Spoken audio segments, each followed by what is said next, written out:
तर भाजप नेते प्रसाद लाड यांनी देखील या संपूर्ण घटनेवरती काय प्रतिक्रिया दिली आहे पाहूयात।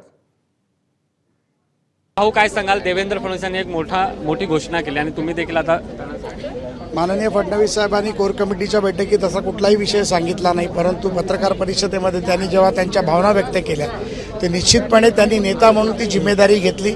पण पुन्हा एकदा एक बैठक घेऊन त्यांची समजूत काढण्याचा प्रयत्न केला, त्यांना विनवणी करण्याचा प्रयत्न केला आणि त्यांनी ते मान्य केलं आणि त्या पद्धतीने आता माननीय चंद्रशेखर बावनकुळे साहेबांनी त्या बाबतीतली पत्रकार परिषद घेऊन आमच्या भावना संघटन म्हणून भावना आम्ही ठेवलेल्या आहेत। मोहित खंबोज यांनी एक ट्विट केलंय, एका व्यक्तीची लाईन छोटी करण्यासाठी पूर्ण पार्टीला बदनाम केलं गेलंय।